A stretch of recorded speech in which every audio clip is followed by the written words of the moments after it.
Hi, this is George, And this is Christian, and we're here to talk about Darkest Dungeon. and there will be spoilers. Alright, so any initial thoughts about this? So First impressions?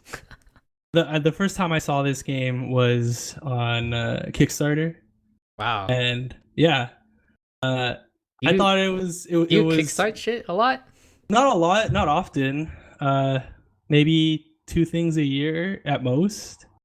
So Uh, do you browse Kickstarter or do people link you to Kickstarter and they're I like, generally wow. get linked. I generally get linked from places like Reddit or workflow stuff where we have like FlowDoc. There's a lot of information being thrown around. I don't actually like go looking for it, but if I see something that I like really like, and generally it's cheaper than buying a full-fledged game because they're like assuming they're assuming they're going to get this funding before there's a game, so they kind of mitigate the risk to you sometimes. Like this game, I think I only had to do $10 to get a whole copy. I think it Okay. was. I don't remember the price. I remember it being real cheap for what it is now. Yeah, But I yeah, never when I I saw never it, kickstart. when I Come on. saw it on Kickstarter, I just fell in love with the art and the mood of it. It was so dark. I How guess how much stuff do they have to show off? I think there was only 5 classes at the start. I may be wrong. This is a long time ago. Yeah, now it costs $25. I didn't buy it for full price, obviously. I got it in early access. I don't really know why I got it. It's so long ago. I'm just like whatever. I got it. You're probably watching. It got pretty popular for a while. Yeah, yeah, it Got definitely the did. hype. I got the hype train, and I'm sure you kind of rode that train a little bit. Basically, I'm guilty, man. Guilty You as just charged. jumped on there, dude. I mean, I see I a did train too, go. right? I Like, see a I train. got on the Kickstarter train. Like, I wasn't like one of the first. It was already almost there to win the the goal. So I was like, oh, this is probably gonna make it. It was like a couple hours in. Good though. Uh, Okay. So what score would you give this? I'd give it a thumbs up. give it a thumbs up. Yeah, So that means you'd recommend it to almost everybody. pretty much. Yeah. Yeah, pretty much. I'm on the line though. Like, I don't know if I would recommend this to everybody. There's at least in the earlier versions, and if you played like normal version, at least there's so much grind involved, and Yeah. so much to learn. And like, if you don't want to look up Excel sheets of stats, learning this game is tough. They don't give you a lot of hints to some of the interactions, Yeah. but it's tough. You got to grind first knowledge, but second all these characters, and through this RNG system that's just very very unforgiving.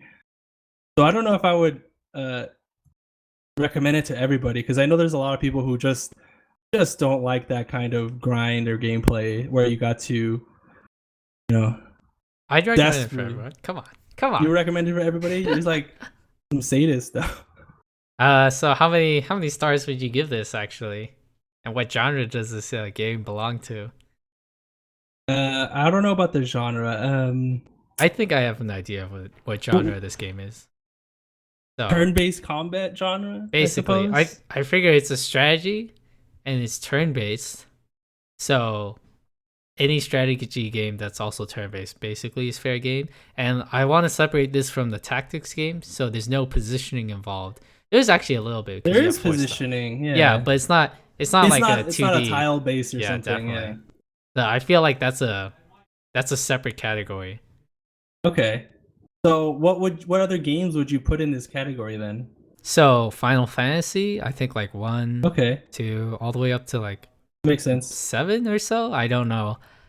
Hold up, I gotta sneeze. A lot of JRPGs, I suppose. I actually haven't played that many JRPGs, but there's that whole turn-based combat I, I thing. I would put it really close to something like Paper Mario. Oh Maybe. yeah, definitely. There's also Pokemon. Pokemon is a very Yeah, similar that's true. formula. I feel like Darkest Dungeon almost like copies Pokemon a little Uh, too much. the positioning of Pokemon is a little different though, right? Because it's not really positioning, it's like turn order. You all right over there? Yeah, I feel like Pokemon is actually a lot simpler somehow. Even though it has 150 Pokemon, how is Right? this? Tough genre if you're putting the likes of Final Fantasy, Yeah, I Paper know. Mario, Pokemon. I'm not exactly gonna give this any stars, man. With Yeah, with competitors like those, I'm man. not gonna give it a star if that's the genre, to be honest with you. But if the genre was breakout indie games, Come on, man. that might be a different story, you know? Who knows? I mean, well, number one in breakout indie game would be Minecraft, right? Well, I suppose, I yeah. mean, in terms of raw numbers, I feel That's like true. Minecraft is number one. I'm not super sure what number I, two would be. Arma, that silly Arma mod called ooh, that's DayZ. very popular too, huh? Yeah, because like I feel like if you're a breakout indie game, you have to basically define the genre. Well, what about Counter Strike at that point? Right? DayZ eventually got some serious support, right? I mean, would you put Counter Strike in that kind of situation? I don't know. I was more thinking like I would Braid I would put Team or Fortress Classic as well as Counter Strike, I yeah, guess, in that. of course. They're both kind of similar situations, Yeah, like they're both mods. And also Dota was basically, a right? community made indie game. So like how are you gonna compare this to those fucking all right, giants? maybe not Breakout then. This indie game, I don't It know. does I have the still indie wouldn't. flavor. It does. I still wouldn't give it any stars to be honest. Uh, but and I was already kind of timid of giving it a thumbs up because I don't think this game is for everyone. But Oh, you if you can get into it, if you can sink some time into it and learn what you need, you can start enjoying the theory crafting and the dominance against the dungeons. thumbs up for me and no stars. So move on. So this game is basically kind of like Final Fantasy. You're just taking turns. You basically have four heroes, kind of like a Final Fantasy 7 is the one. Yep. Yeah, so you just take turns, and then you're like Pokemon. You have four attacks. Each of your Pokemons have four attacks, and The main difference with the Pokemon attacks and these attacks though is that your position in the line actually matters. And that's huge because that determines what kind of playstyle that character is going to be, and in your rotation of your specific team build. yeah, I agree. So this game also I want to mention is supposed to be they say this in the preamble of the game that Darkest Dungeon is a game where you need to make the best out of bad situations. And I think that perfectly encapsulates it. Like things are gonna go bad a lot of the time. You just need to be able to I can't react stand that, man. I or can't stand it. learn to push through it. It's The tough. It's tough. the I guess the no deaths run I was doing, man, I was so mad at this game because sometimes your characters they just get two shotted, and there's basically nothing you can do about it. Yeah, I mean the death door mechanic in general is so RNG. Yeah, but like if you get crit twice in a row, you're just dead. Like bam, Yeah, because crit from full health. goes through death's door, Oh, it right? does? I think so. I don't think so. Is that not? Maybe that's just on the hardest mode. Maybe actually, but man, I just man, I couldn't stand it. I was there's actually a little save scumming you can do. Back when I Mm-hmm. played it, you could when somebody dies, you can hit Alt F4 immediately and quit the game, and then when you come back, it's like he never died basically. Wow, I never did that. I didn't even Yeah, know. I got really sick of save scumming though, so eventually I just let people die. That's pretty scummy, dude. Yeah, I was full of I save scumming. I was on the opposite the whole time. I don't think I now that you mentioned a no death run, I guess I could try it. It Yeah, I doesn't think seem it's like impossible. something. It's impossible, man. Because the last boss, dude, no way Oh can you do yeah, that. With you actually, have to beat him in like what a few turns because he'll use that skill. You played the last boss, right? yeah, the last boss you're required sort of to let a person die or two. Yeah, you choose. So the last boss has a skill that essentially says pick one of your heroes and they just die straight up. 100 from 100 to 0, they just I think it's die. the very last boss, right? It's not the Yeah, yeah, it's it's not the every last last boss. boss. It's the one in the crazy purple vortex thing. of like after you talk to that spirit of your ancestor. Yeah, it's crazy. It has like multiple phases, and then at the last phase is just insta kill every like 2 or 3 turns. The actual last boss I felt wasn't that hard compared to some of the other bosses. Well, so I guess that's something we could talk about, right? I did look up guides though. Ha ha ha. Yeah, I mean, I did that too. Actually on YouTube there's a video of a guy. He like takes the last boss from I think around 75% health to zero. So he avoids the whole, you have to choose one character to die. You just have to kill in one shot. You just have to boom. So you just skip a phase? Wow. That's I think he just constantly buffed one character. yeah, and then he just did I it think in it's one the go. Hellion because she can That's a cool buff idea, to yeah. 300% damage and then you crit and it's like, oh, guess the game's over. That's a really good plan. Oh, see, it's stuff like that makes this game great. Gotta learn the things, Oh learn how to yeah. take it to your advantage. One more little genre I guess this game is in is it's in the narrator genre Yeah, where yeah. a guy narrates your game and reacts to what you do. So to give an example, Bastion is an obvious one. It's an indie game, and I think that's kind of what pushed Bastion up for me. Like it was such a good game because it had a narrator. Like the actual mechanics, I felt were kind of whatever, but the narrator really sold it. The story and art really sold it. Another game that has narrators is Fallout New Vegas. Have you played that? I haven't finished it, no, but I played it before, yeah. So like, yeah, Mr. New Vegas is basically a narrator. I mean, I don't know if it's like a genre. It's definitely a framing device for the story. Uh, but you're Yeah, right. In Bastion, it really ups the game's entire feel, and in Darkest Dungeon, it's turned up to 11, man. Like I got that sense of desperation and it's great voice, man. Great voice. what? It's a great voice. Sometimes he says "back to Oh, the pit." That's my favorite line. yeah, it just sets the mood real well. Like even the art it does it real well, but Yeah, then the whole depressing but must muster forward type situation. Yeah, the voice really helps that. yeah. I think like I played a little bit of it, like not with sound, basically, and it's a pretty bad game without sound, in my opinion. You got to be engaged in it. Yeah, You man. you want to see your You your have to pay heroes attention. You gotta wreck see it. people. You have to hear the narrator upping the stakes. This is not a game that I could do where like I'm like watching a TV or something. That's basically what I did. I could do that. I only did that maybe a few times when I'm doing like cleansing runs, essentially like sacrificial runs. Wow. Well, Like I knew actually, they were gonna die, right? So I didn't care, and so you might as well dismiss them and get some money. I suppose I don't know. Sometimes it was just fun to experiment too. Okay. That's how I learned. Like I knew a certain after a certain couple of rounds, I was just gonna throw like one or two teams away. So I'd kind of tune out mentally to the combat, but I would try to like see, oh, what if I have these dudes kind of in this position with these skills? Like I don't know. I think that's why it took me so long the first time because I spent a lot of gold with people I knew were gonna die just to experiment. Fun though. Okay.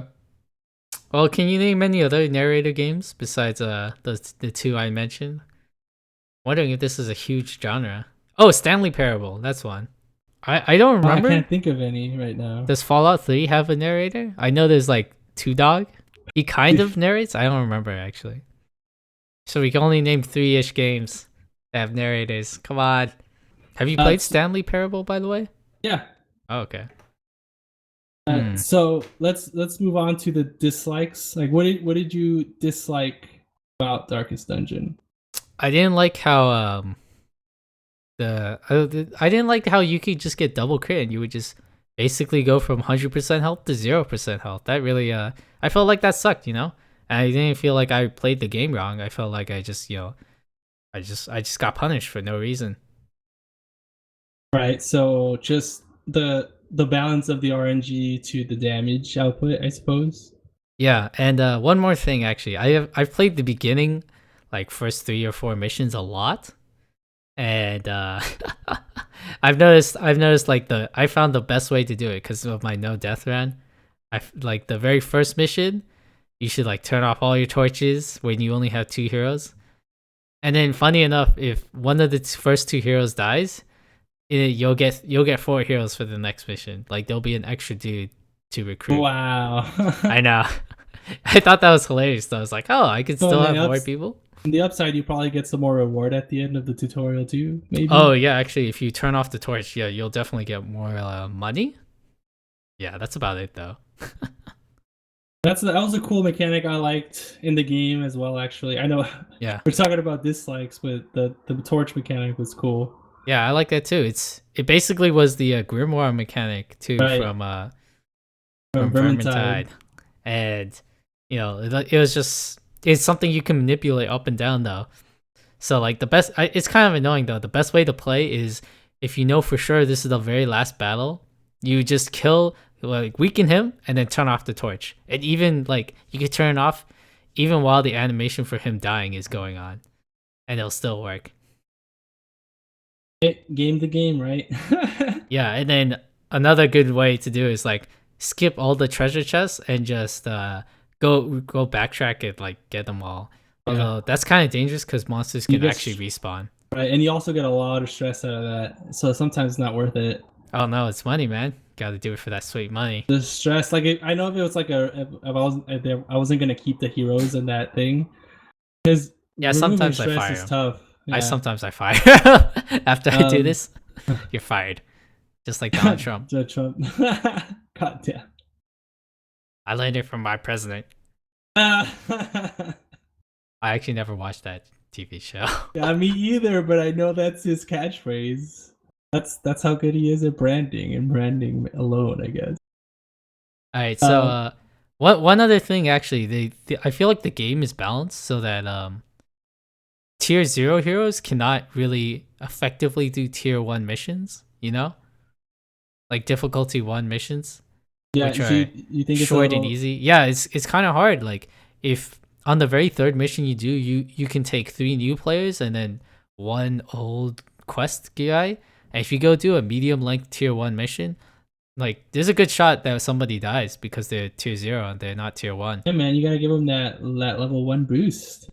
What level They, 1 boost? they get like a trait. Usually it's good. That's what I learned. Like pretty honestly, almost embarrassingly late into the game. That like items and those stats, like they are quintessential to the personal character's build or whatever. Yeah, but I think it's so annoying to like look through all my characters and find, hey, which one of you guys has plus damage against undead, and then Yeah, I just I agree. I don't think the so my biggest dislikes. I have two biggest dislikes. Well, I guess three if you count. One is I really hate that you can backtrack. I really don't like that because one, you can game it, right? But two, it's just annoying when in some of the randomly generated layouts, you get to a point like how there's missions where it says look for 90% of the rooms, yeah. but the layout is made such a way that you have to do like 3 or 4 extra moves that you don't have to, Okay. and it's just like empty gameplay. It's so boring. There's no point to it. Why don't you just let me teleport between rooms that I've already explored? I thought that was like punishing for punishment's sake. And that's sometimes how I feel about this game. It's just punishing for no reason. Like your RNG, right? My second biggest complaint is the item system in the game it's too much, man.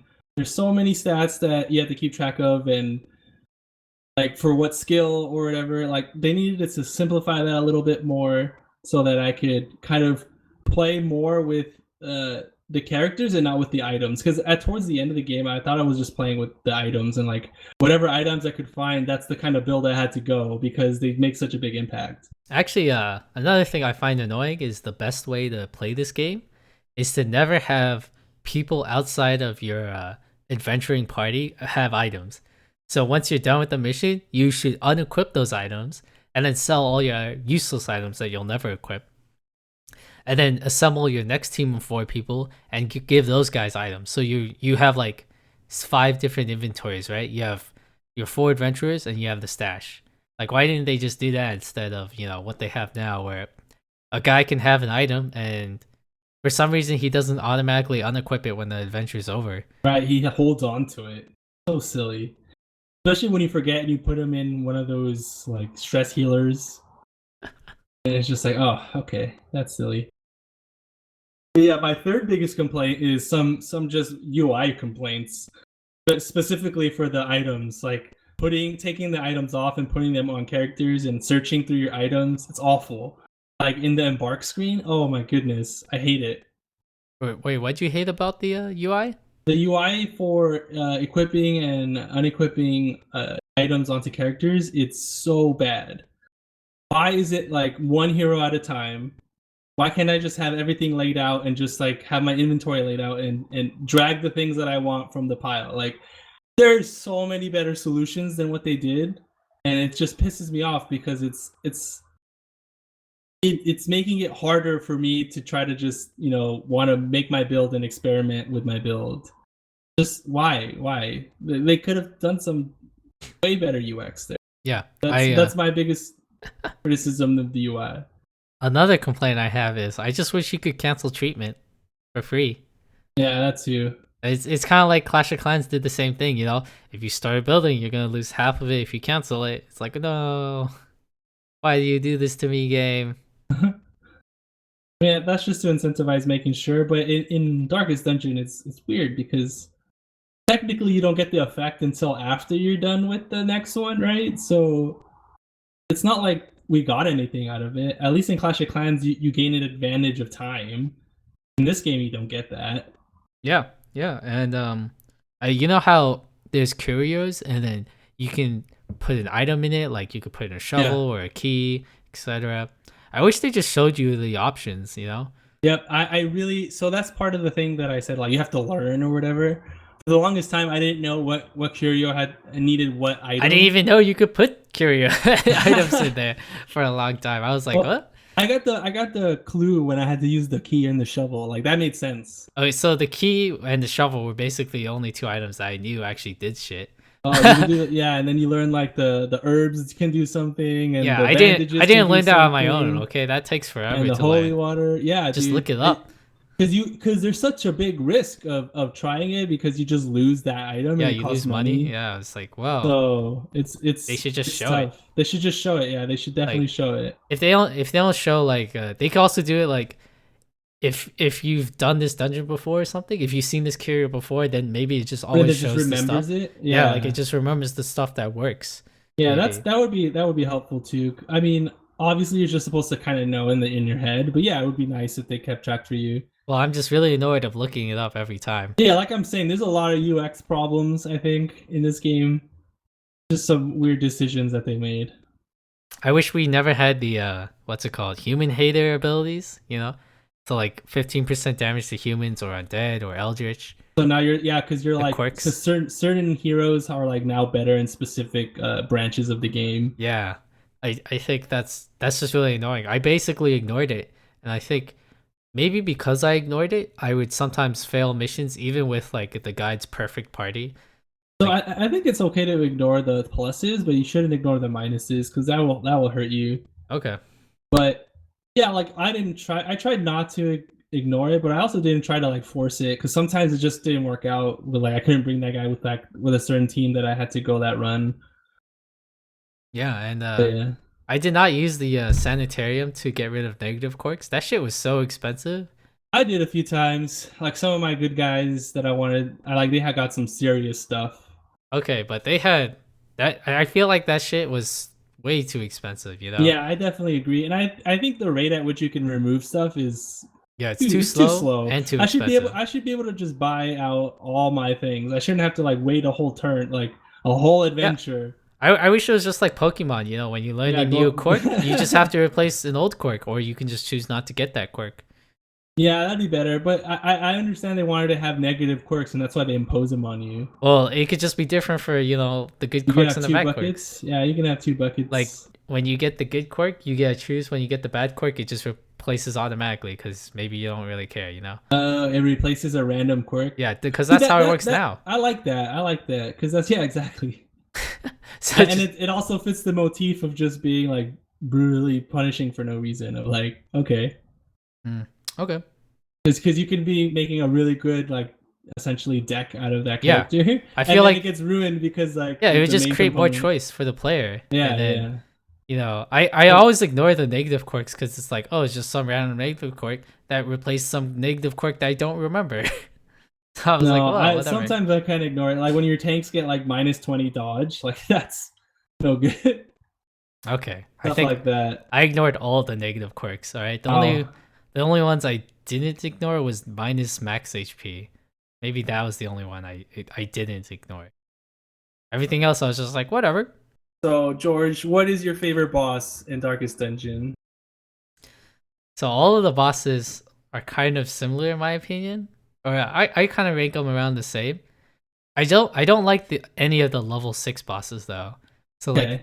every boss you have to fight 3 times, and every time you fight him again, there's it's like a slightly upgraded version. I think they just upgrade the stats though, right? Yeah, I think so. I think do they gain a skill sometimes? Or maybe the I think the chances of how they use the skills might get a little changed. That's how I feel about it Maybe. anyway. It feels like yeah, because they're easier, right? Because I don't know, maybe they don't use their really good abilities as often. Yeah, so I don't know. I feel pretty negligent about all the bosses. To be honest, the first time I played this game, I didn't even know who the necromancer was. So I just started that run. And then suddenly there's a bunch of zombies everywhere. I was like, I'm so unprepared for this boss. I didn't know there would be a boss at the end of this. The first time I didn't know it was gonna be the boss either. The icon Yeah. looked a little different, but I was like, whatever. Like I'm pretty new to this game. I don't know what this I means, was just like, what's a necromancer? I have no idea. so I just went on it. Yeah, I was like, what? Yeah, I don't feel any strong feelings about any of these stupid bosses. Just all dumb. Oh, you don't like any of the mechanics? Eh. I have too much animosity towards all the bosses because, like, the first time you beat them is kind of fun and exciting, but the Yeah, last iteration of them, you can take like the perfect team and there's still only like a 50-50 shot you succeed. Especially with the hag. That's the one that gave me the most trouble. the heck. Yeah, the hag. I think I threw 3 max level, max everything teams. Like they were the Oh perfect no. teams at her, and she still fucking did it. She killed like a bunch of people. Are you ready? I'm gonna say the hag was my favorite boss. Okay. I hated the last iteration of her. Okay, I thought her first version or whatever were fine. I guess they were so long ago. I don't remember fighting her.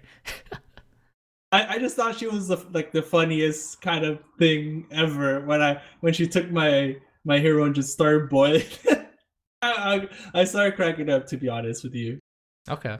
I really loved it. Like I love that thematic turn, like or skill, because like none of the other characters really kind of show that kind of interaction, right? Like they're just swinging, and it's not really. Well, there's one that mind controls the hero.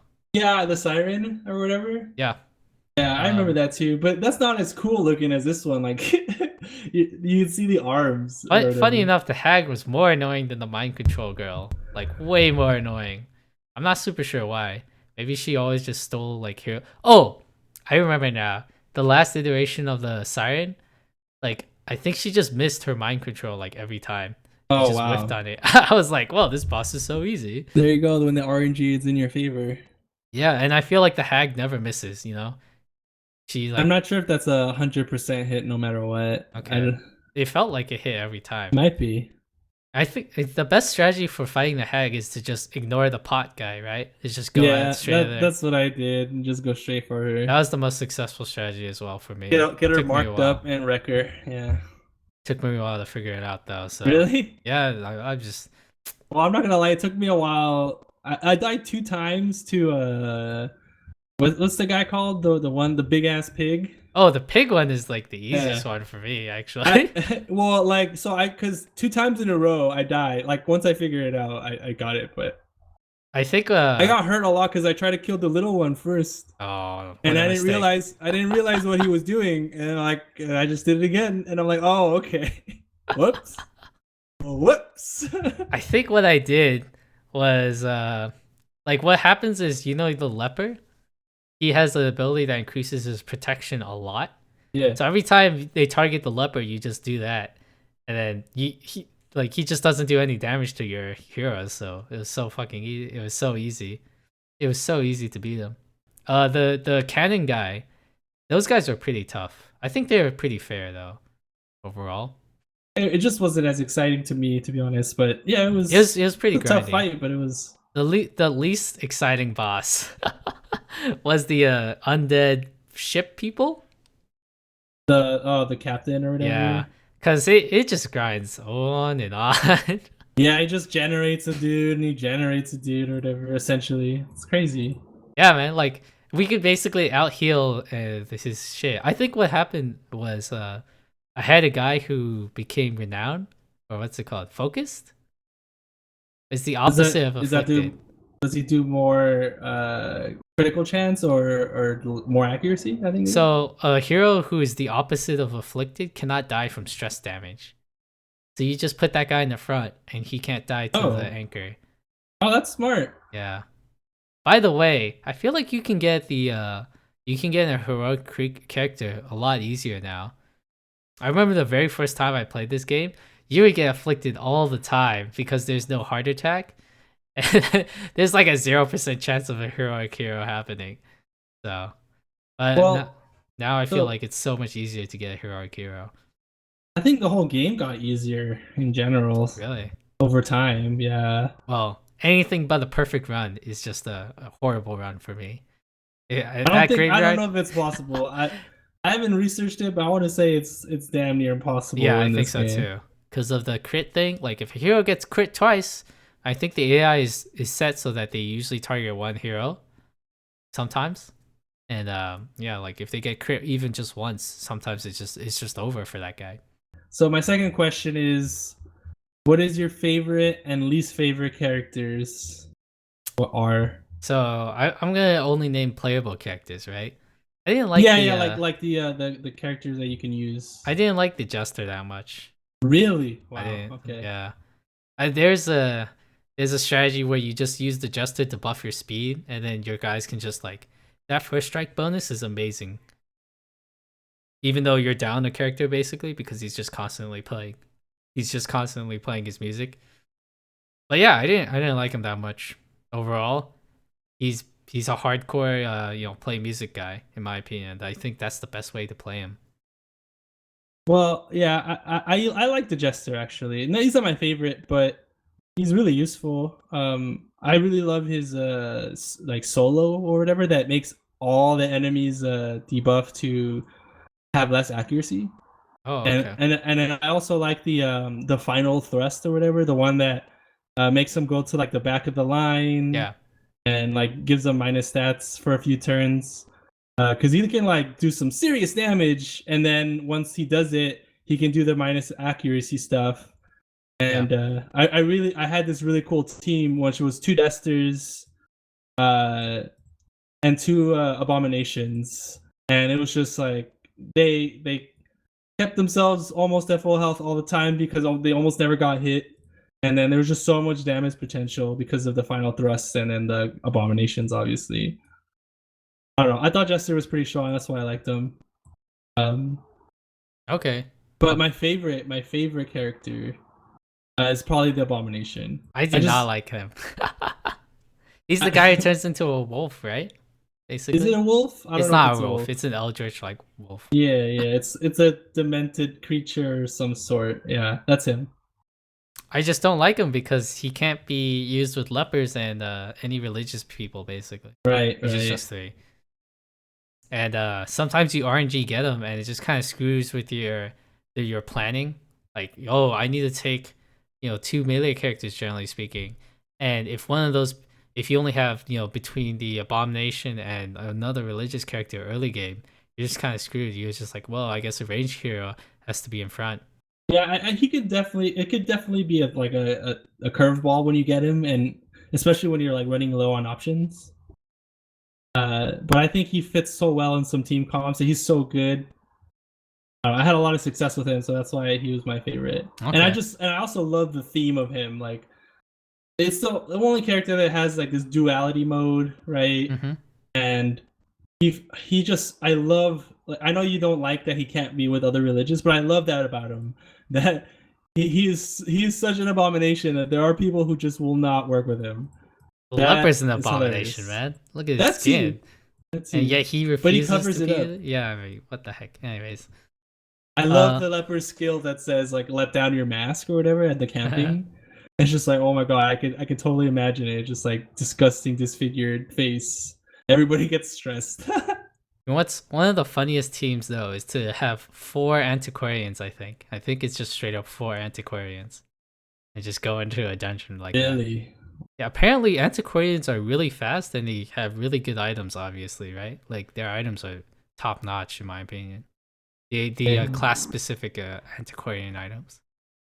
And then you just they all just poke one guy and then he dies and you have like a first strike advantage and you only fight three people at the same time. So I thought that was hilarious. Just four four antiquarians. I'm surprised it works at all, honestly. So I've never tried that, but is definitely hilarious. what skills do you use? Like because The nervous stab. You just have four antiquarians who have generally high dodge and speed to stab one guy. And then they can stab from any position to any other position. So so you just stab all day. yeah, that's pretty much it. You just stab people. Wow. I yeah, that's my reaction too. I'm like, does this work? Aren't they all gonna die? So let's talk about ridiculous builds, right? So I played this game over a long period of time. Yeah, and lots of changes have happened. Yeah, lots of changes has happened, a lot of balance changes, and it's so hilarious. So um, there was one time where Hellions were just so ridiculous, where you would get two frontline Hellions and two Vestals because you just want to keep them alive. And they would just wreck everything with their little AoE thing. Because it would do massive damage and it would apply bleeding to like the first three rows. And then they had to like high DPS, like one character shot, right? It's ridiculous. The Hellions were ridiculous back in the day. And also when the Man at Arms came out, wow. Wow, dude. Oh, what did he do? The big thing for him was he had the shield, he did the riposte. Oh, And if he you can put him in a mode that lasts like all turn, and if anybody does damage to him, AoE or not, he'll have a high chance to block or dodge it, and then whack them back in the face for high damage. And you can get items for it, and you can upgrade the skill where the amount of damage he does with this reflective shield bash is more than he could ever potentially do with his weapon. It's like what? yeah. I wish more characters used riposte. I think that was a cool thing. It's very powerful. Like I think especially only because two people do it, right? yeah, I think it's him and the The bandit yeah, what's his name? Dismas, the Dismas and Reynolds. I made sure to get that achievement where you have the very first two characters you get go on the very last mission. Oh, I've never done that. Yeah, they don't actually have to go fight the last boss. They just have to go to the last dungeon, the darkest dungeon. You get a cool quest called Old Friends on the Old Road. I thought that was super neat. I do like the marking team. That was kind of like my favorite mechanic before riposte, I guess, but not enough people riposte for it to be for me to feel like it's a real mechanic. So you can mark people, and then there are a bunch of other people's abilities that will do bonus damage if the target is marked. So what would you run? Did you run Beastmasters or something? Because they have a lot of marking abilities. Did you run Highwayman? Uh, what's the guy called? The guy in armor and the axe. He also Yeah, it's a does bounty one. hunter. So I Bounty think the hunter. main Yeah. one is the bounty hunter, the crossbow girl. Yep. I think you might do the dog master and the occultist. I was not a big fan of the occultist, to be honest. Well, I feel like he's the only second healer. There's basically two healers in this entire game. Yeah, It's like I him mean, or the Vestal.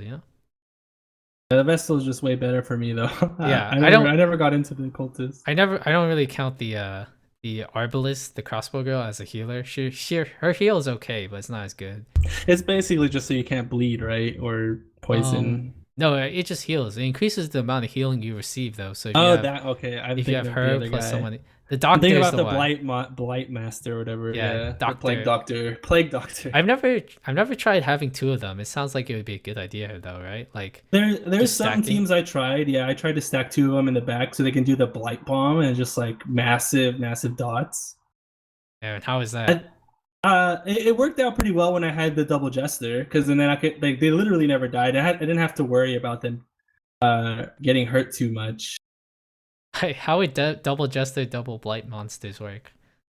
The jesters can protect them with the minus accuracy solo thing, Oh, and you play to the advantage of just dodging all the damage. that's pretty funny. I didn't think about that because the I don't know. I just don't use the jester at all. I think he's very powerful in certain teams. Okay, I just can't stand dodge comps, man. Just can't do it. It makes me feel smart, I guess, because when I beat them, I just kind of like grind them to a pulp because they don't even do much damage to me. It just Okay. feels good. I don't know, Okay. but it definitely works better with the abominations because they have that self heal that's really good. There's a lot of characters that can self heal. That's why it's weird to say that like the cultist is, I guess, the only second healer, but a lot of the times you don't even might not even need a person like the cultist. Like, Okay. I guess the third healer would be the leper, but he only heals himself. wait, isn't there another one? This is a Okay. How about the werewolf? I don't know if the werewolf counts as healing though. No, it does actually. He has a like really good stress heal. yeah, that's the one I'm talking about. It's a self heal. Okay, so there's three guys who have really good stress heal: the leopard, the dog guy, and the werewolf. The werewolf heals and stress heals. So good. Yeah, yeah. Most people actually, I think the leopard is also stress heals too, but I don't think it's as good. That's the No, targeted one though, right? no. The leopard actually just this is really dumb. The leopard just increases his like bleed resist when he heals, which I guess is something, you know. Yeah, it's not It's nothing. something. It's something. Anyways, yeah, but everyone else basically only heals like 2 to 1, so it's everyone else basically heals a negligible amount. It's just something you do if you know the enemy's gonna die, and you're like, oh, might as well spend this extra move to heal up. What other games do you think are like Darkest Dungeon? I mentioned Paper Mario. That's the kind of feeling that I got. Maybe like Costume Quest. Wait, I've never heard of that. Costume You Quest? you've never played Costume Quest? No, THQ? What? Double Double Fine, Fine? dude. Wow, wow. Is this like a same mechanic, like RPG turn-based Yeah, it's fighting? RPG turn based, but generally you only have I think two. No, you can add up to four. They just follow you around. It's kind of hilarious. You can, yeah, it's fun. Now that I think about it, Rain Super Slick cute. Precipice also has the same mechanic of turn-based fighting. I'm actually not super sure what other games are like this feeling. I guess Darkest Dungeon. Like nothing really I think the pops. big differentiator is that like people die and there's so much disadvantage and you're cycling through characters and making builds. That part is kind of different from any of the other games that I played like this. Paper Mario, you generally have the same characters all the time. There's quick time events which you don't have here. Similarly with the costume quest, like you can change up your crew and what costumes you're using, but in general, it's not. They're not changing how they're changing in on it. Okay, okay. In general, this whole tone, this like eldritch tone, um, there's a good board game that has an eldritch tone, but I'm not super sure about video games that have this same feeling of dread and horror and tone. I mean, technically, what's it called? In Amnesia is a horror game, but I feel like this game is a different version of horror. Yeah, Amnesia is uh how do you describe it? It's just fear and then Darkest Dungeon is dread. Yeah, like I feel like Darkest Dungeon has a lot of tension, a lot of dread. Yeah. You Feels always very feel eldritch. Yeah, you feel tense the whole time.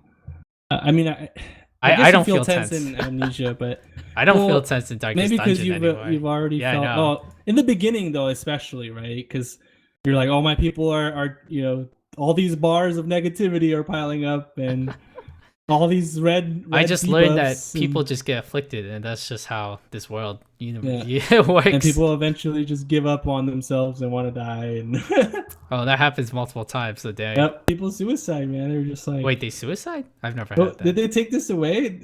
Because that used to be a thing. It's heart attack at 200. It's 200 like stress. They get a heart attack and then they lose all their health. Yeah, that's the double bar, right? Yeah. But there was an affliction where Oh, suicidal. they would be. It's yeah, it's a what is it? Not an Sadist? affliction, but Masochist? one of those debuffs you get when you get the end of the first bar or whatever. Yeah, it's like Like there's a bunch of stuff. if they're at death's door, they have a chance to trigger it. It's like oh fuck. Oh wait, what? They have a chance to kill themselves? Yeah, like to I just end it. I know there's they can do damage to themselves. Maybe Yeah, that's that what one they're doing. too. But does the damage to themselves? Maybe that's what triggers the death. But that's what I've had before, and I'm just like, wow, are you serious right now? That's not what I want. Alright, I guess that's all I have to say about this Yeah, game, honestly. Do you have anything else to say? I like that you can rename the characters, Oh and I like that like every combination of characters has a different team name. yeah, some of them do actually. Not every, not 100%. They're not all unique. No, they don't have a team name for every single team possible. Oh wow, I didn't realize that. I mean, Guess I I never paid had attention. yeah, I've had teams that were just like, yo, generic team. You know, like they didn't have a name above them. But there's a lot of they have a lot of names, and I think it's cool. I don't think they actually help you out or guide you. Like I Yeah, don't think they guide you into like, I whoa, this team's wish good. I wish they kind of guided you to like give you a sense of how that playstyle would be. Like you probably already know what it is, but sometimes the names are just kind of silly. Yeah, And I would just wish it was more like geared towards the mechanics the and like silly names are the best though. Have you tried Four Crusaders? It's called Holy Crusade, I think. I don't remember. The four of names are the best, obviously. When you just have four that's characters, the punniest ones. maybe. Yeah, some of the names are joke names. You can look them up. I've actually looked them up a little bit, and they're all kind of funny. I think the best selling point about this game though is none of these mechanics that we've been talking about is the narrator, man. As soon as you add Oh. a deep throated narrator to a game, you know, it just raises the bar of the game so much. Yeah, they owe so much to that voice actor, man. Yeah, man. Like when he says back to the pit, like he says it back to the pit. Like and it's like, oh my god. Yeah, it's like it gives you that sense of dread, like the whole game. Yeah, it's great. I do like how heroes are now more likely to become heroic.